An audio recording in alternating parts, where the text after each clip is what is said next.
शिक्षा कहते हैं ना, शिक्षा वो दूध है, जितना ज्यादा शेठी का वो दूध है शिक्षा, जितना पियोगे उतना ज्यादा आप दहाड़ोगे। देखिए आपके अंदर ये नहीं होना चाहिए कि मुझे ये चीज करनी है, आपके अंदर ये होना चाहिए कि मैं ये चीज कर सकता हूँ, कर सकती हूँ। तो जब आप कोई चीज की शुरुआत करते हो ना पहली बार, तो हम उस चीज में अगर विफल भी हो जाते हैं, तो जब हम दोबारा शुरुआत करते हैं तो हमारे पास उस चीज का अनुभव होता है।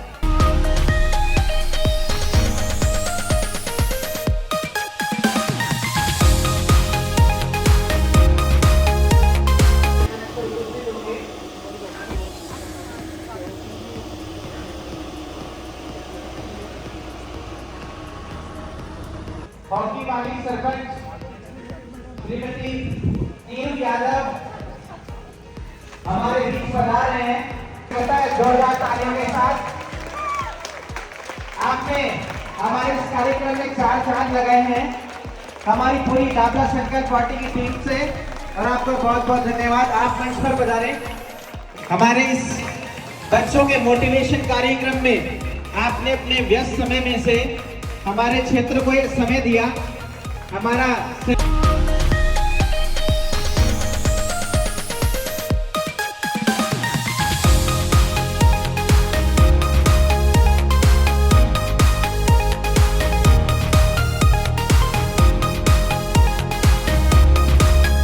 आज के हमारे मुख्य अतिथि श्रीमती नीरू जी यादव, आपको स्वागत के लिए श्रीमती सरोज जी जांगीर, ममता जी सैनी और हमारे बिहार सरपंच साहिबान, आप आए और हमारे आज के मुख्य अतिथि का स्वागत करें।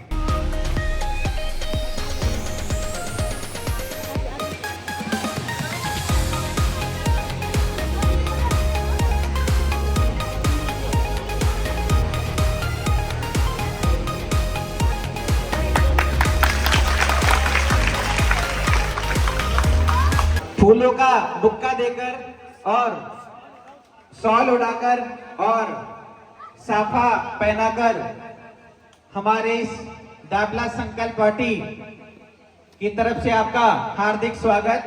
तो एक बार राजस्थान सिलेक्शन बोर्ड है, उसमें मैं देख रहा था, उसमें क्वेश्चन आ रखा था, क्वेश्चन था उसमें कि हॉकी वाले सरपंच कौन सी पंचायत की सरपंच है, तो लांबी है। तो एकदम मेरे को ऐसा लगा कि ये हॉकी वाली सरपंच, तब तक मैं कुछ नहीं जानता था।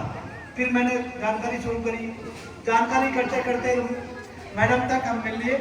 और बेसिकली मैडम अपने ग्राम पंचायत में बेसिकली कई प्रकार के इनके प्लान है। इनके बर्तन वाला बैंक के सिर्फ मुख से ही पूछूंगा। फिर इन्होंने एक लड़कियों की हॉकी की टीम बनाई, बच्चों को मोटिवेट किया। इनके कई लोन्स वगैरह कैसे लेते हैं पंचायत को, इन्होंने अपनी पंचायत के 4 चांद लगा रखे हैं। केबीसी में कौन बनेगा करोड़पति में अमिताभ बच्चन के सामने फिर मैंने देखा, अमिताभ बच्चन ने बुलाया, वो मैंने देखा। बाकी युवाओं में संयुक्त राष्ट्र संघ में, भारत सरकार में, इनके साथ साथ एक आंध्र प्रदेश की सरपंच थी और एक नॉर्थ ईस्ट की ग्राम प्रधान जिला प्रधान थी। इन तीनों को युवाओं में बुलाया। युवाओं में मैंने रात को 11 बजे था, रात को 11 बजे इनका स्पीच देखा और पूरे भारत में बहुत ज़्यादा इनकी वाई हुई और बहुत अच्छा लगा। और मैंने उसी दिन ठान लिया था कि एक दिन मैडम से निवेदन करूंगा कि वो हमारे पंचायत के लिए जरूर बच्चों को मोटिवेट करने के लिए आए। मां शारदे के श्री चरणों में नमन करते हुए मंच पर उपस्थित मंचासीन सदस्यों को मैं नमन करती हूँ। मेरे सामने जो प्यारे प्यारे बच्चे बैठे हैं, जिनके चेहरे पर मुस्कान है, आप सभी को ढेर सारा प्रेम। गांव से और आसपास की ढाणियों से जो विशिष्ट जन पधारे हैं, आप सभी को मेरा नमस्कार। सोना, सबसे पहले तो मैं मेरा संकल्प दाबला वाटी इस पूरी टीम को साधुवाद देती हूँ कि आप सभी मिलकर अपने क्षेत्र के होनहार बच्चों के लिए आपने जो संकल्प लिया है और उस संकल्प पर चलते हुए आप जो कार्य कर रहे हैं, उस कार्यों के लिए आप सभी बहुत ज्यादा धन्यवाद के पात्र हैं। आपकी सोच को मैं नमन करती हूँ कि आपने अपने क्षेत्र के बच्चों के लिए जो किसी न किसी अभाव के कारण आगे नहीं बढ़ पा रहे, उनके लिए आपने एक संकल्प लिया बड़ी है और आपकी सोच को मैं पुनः नमन करती हूँ। और मुझे आज इस आयोजन में आप सभी के साथ शामिल होने का मौका आपने दिया और आपने कहा कीमती समय, लेकिन मेरी जब आपने रामदार जी ने जब मुझे बताया था, जब हमारी पहली बार मुलाकात हुई तो उन्होंने बताया कि मैं इस प्रकार का कार्यक्रम हमारी जो टीम है वो करती है, तो उसी दिन मैंने सोचा था कि मैं आपके उस आयोजन में बिल्कुल शामिल होंगी और उस पल का मैं हिस्सा बनना चाहूंगी। लेकिन एक और कार्यक्रम आज ही के दिन बन गया मेरा, तो इस वजह से, वरना मैं आज पूरे कार्यक्रम के अंत तक आप सभी के साथ रहने की मेरी बड़ी इच्छा थी। और एक बात मैं जरूर कहना चाहूंगी कि आप अपने जीवन में जो भी करना चाहते हैं उसके लिए आपको सबसे पहले एक लक्ष्य निर्धारित करना होगा, क्योंकि जब तक आप अपने जीवन में लक्ष्य निर्धारित नहीं करेंगे कि आपको आगे जाकर के क्या करना है और क्या बनना है और किस दिशा में जाना है, तब तक आप उस चीज को पा नहीं सकते। सभी सपने देखते हैं, लेकिन जीतता वही है, सपने वही पूरे होते हैं जो खुली आंखों से देखे जाते हैं। अगर आप सोते सोते सपने देखेंगे कि मेरे को ये बनना है या मैं ये बन जाऊं, आप नहीं बन पाएंगे जब तक कि आप अच्छी मेहनत नहीं करते हैं। तो इसलिए मेरा यही कहना है सभी बच्चों से, सभी बेटियों से यही कहना है कि सपने जरूर देखिए, लेकिन खुली आंखों से देखिए और उसके बाद उस लक्ष्य को, उस सपने को पूरा करने के लिए कड़ी मेहनत बहुत जरूरी है, हार्ड वर्क जरूरी है। तो हार्ड वर्क भी किस तरीके से करना है वो भी बहुत जरूरी है। अगर आपके पास सही दिशा ही नहीं है और आप हार्ड वर्क करते जा रहे हैं तो वो हार्ड वर्क आपके कोई काम नहीं आने वाला। इसलिए सही दिशा के अंदर अगर आप हार्ड वर्क करते हैं तो उसको स्मार्ट वर्क बोलते हैं। कंटिन्यूटी होना बहुत जरूरी है। हम अक्सर क्या करते हैं जीवन के अंदर कि हम कोई मोटिवेशनल कोई स्पीच सुन लेंगे या कुछ भी अच्छा ऐसा पढ़ लेंगे तो हमारे उस चीज का असर 2-3 दिन तक रहता है कि हमें ऐसा करना है, बड़ा जोश जोश में उस चीज को शुरू कर देते हैं। फिर हम 10-15 दिन नहीं करेंगे, उसको छोड़ देंगे। फिर हम कहेंगे कि हमने मेहनत तो बहुत की थी, बहुत हार्ड वर्क किया था, लेकिन हार्ड वर्क के साथ साथ में कंटिन्यूटी होना बहुत जरूरी है। हम क्या करते हैं, हम चीज सोचते हैं कि हमें ये वाली चीज करनी है या हमें इस लक्ष्य को पाना है, लेकिन उसके लिए हम कुछ समय मेहनत करते हैं और उसके बाद शांत होकर के बैठ जाते हैं। अगर हमें उसमें अचीवमेंट नहीं मिलती, अगर हम कामयाब नहीं होते तो हम निराश हो जाते हैं कि हम तो पता नहीं ये चीज कर ही नहीं पाएंगे। तो सबसे पहले आप अपने अंदर आत्मविश्वास रखिए। आपके अंदर ये नहीं होना चाहिए कि मुझे ये चीज करनी है, आपके अंदर ये होना चाहिए कि मैं ये चीज कर सकता हूँ, कर सकती हूँ। ये कॉन्फिडेंस आपके अंदर होना चाहिए, तभी आप आगे जा सकते हैं। थॉमस एडिसन का नाम शायद आप सभी ने सुना होगा, जिसने बिजली के बल्ब का आविष्कार किया। जब वो कामयाब हो गए थे तब एक पत्रकार ने उनसे पूछा कि आप 1000 बार विफल रहे थे से ज्यादा बार। तब उन्होंने एक लाइन में जवाब दिया कि मैं 1000 बार विफल नहीं रहा था, मैंने 1000 तरीके खोजे थे जो कामयाब नहीं हुए। तो जीवन के अंदर कभी भी गिव अप मत करना किसी भी सिचुएशन में देख करके कि आप असफल हो गए, वहां से वापस शुरुआत करो। देखो, जब आप कोई चीज की शुरुआत करते हो ना पहली बार, तो हम उस चीज में अगर विफल भी हो जाते हैं तो जब हम दोबारा शुरुआत करते हैं तो हमारे पास उस चीज का अनुभव होता है। हमसे क्या गलतियां हुई, उस चीज को हमें कैसे सुधारना है और हमें कैसे मेहनत आगे और करनी है, उस चीज को लेकर के आगे बढ़ोगे तो आपको सफलता जरूर मिलेगी। जीवन में कभी ऐसा नहीं होता, हमने चाबी का गुच्छा देखा है, जरूरी नहीं है कि पहले चाबी से ही ताला खुल जाए, कई बार अंतिम चाबी भी ताले को खोल देती है।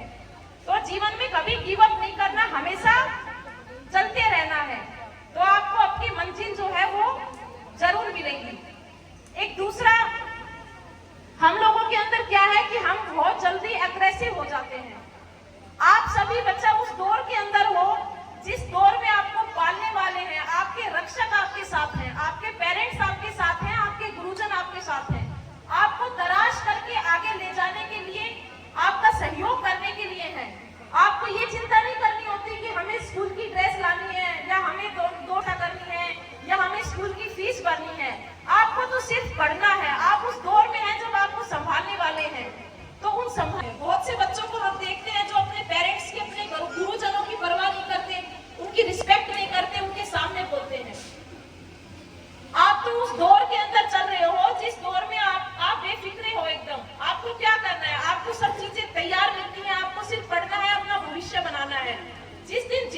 असली यात्रा पे जिस दिन आप निकलोगे ना, उस दिन आपको समझ में आएगा कि कितनी कठिनाइयां आती हैं।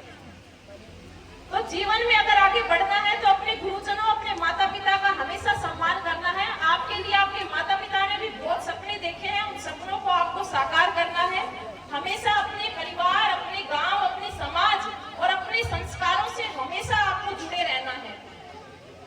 अभी जो स्पीच के जो टॉपिक है उसमें एक सोशल मीडिया का टॉपिक जो बच्चों ने अभी बताया, वास्तव में हमारे जनरेशन को इसने बहुत ज्यादा घेर रखा है। आज हर बच्चे के हाथ में मोबाइल फोन मिलेगा।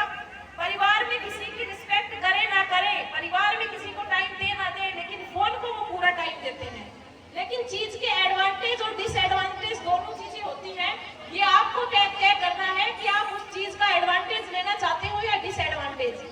आज गूगल पे आप कुछ भी डालोगे तो आप सर्च कर सकते हो, आपको आपका ज्ञान बढ़ सकता है, आप सब चीजें देख सकते हो।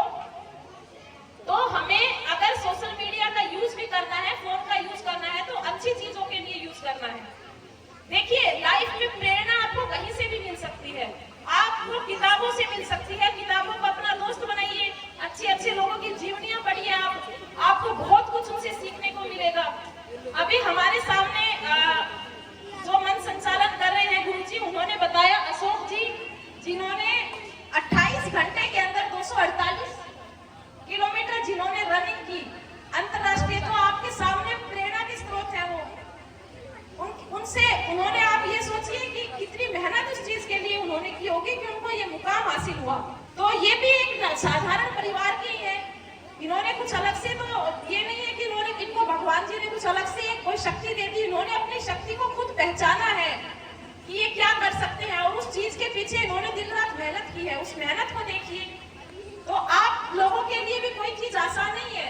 मैंने बतौर सरपंच, मैं गांव की एक महिला सरपंच के तौर पर मैंने शुरुआत की, सरपंच में बनी। तो मुझे भी ये पता था कि मुझे अपने गांव के लिए, अपनी पंचायत के लिए क्या करना है। कुछ अच्छे नवाचार अपनी पंचायत के अंदर मैंने किए। प्लास्टिक को बैन करने का हमने अपनी पंचायत में प्रयास किया। दिक्कतें तो मेरे सामने भी आई होंगी, लेकिन मैं लगातार अपना प्रयास है वो मैंने जारी रखा है, मैं कर रही हूँ। लेकिन मैंने पहले अपने जीवन से उस चीज को दूर किया। मैं पहले कभी तो दूसरे को कह सकती हूँ कि आप ये चीज करिए, जब मैं पहले अपने जीवन से उन चीजों को मैं दूर करूंगी। मैं प्लास्टिक का यूज नहीं करती, मैं प्लास्टिक की जो डिस्पोजल के ग्लास प्लेट्स वगैरह है, मैं उनको यूज नहीं करती। अपने जीवन से मैंने उन चीजों को निकाला। उसके बाद मैंने दूसरे लोगों को प्रेरित किया कि आप भी इस चीज को करिए। अपनी पंचायत की जो लड़कियां हैं उनके अंदर कॉन्फिडेंस कैसे आए, वो अपने क्षेत्र में जो स्पोर्ट्स में जाना चाहती है जो बच्चियां, उनको एनकरेज करने के लिए मैंने मेरी पंचायत में उन बच्चियों को जो सुविधाएं चाहिए थी वो सुविधाएं मैंने उपलब्ध करवाई ताकि वो आगे बढ़ सके। तो आप सभी भी अपने अपने क्षेत्र में, आज आपका जो मुख्य उद्देश्य है वो ये है, आपको पढ़ लिख करके एक अच्छा इंसान बनना है। तो आपके पास अपने पढ़ाई का काम है। देखो बेटा, आप जीवन के अंदर शिक्षा, कहते हैं ना, शिक्षा वो दूध है, जितना ज्यादा शेफी का वो दूध है शिक्षा, जितना पियोगे उतना ज्यादा आप दहाड़ोगे। आपके पास पैसा है, आपके माता पिता की जमीन जायदाद है, उसको सब बंटवा देंगे, वो धन है, वो चोरी भी हो सकता है। लेकिन शिक्षा, आपका ज्ञान एक ऐसी चीज है जो आपसे कभी कोई छीन ही नहीं सकता, वो कभी चोरी नहीं हो सकता। वो जितना आप पढ़ोगे उतना ज्यादा वो आपका बढ़ता जाएगा, और उसी के माध्यम से आपके पास सब सुख सुविधाएं हो जाएंगी। तो इस दौर के अंदर आप सिर्फ, आपका एक ही लक्ष्य होना चाहिए कि मेरे को पढ़ लिख करके अपने माता पिता का सपना पूरा करना है। जो सपना मैंने अपने लिए देखा है उस सपने को मैंने पूरा करना है। मेरे साइड में जो अभिभावक जन बैठे हैं उनसे भी मैं यही कहना चाहूंगी कि हमें अपने बच्चों को अपने संस्कारों से, अपने समाज से, अपने परिवार से, अपनी जो मूल धरोहर है उससे हमें हमेशा जोड़ करके रखना चाहिए, क्योंकि हमारे जीवन की जो मूल पूंजी है वो हमारे बच्चे ही हैं।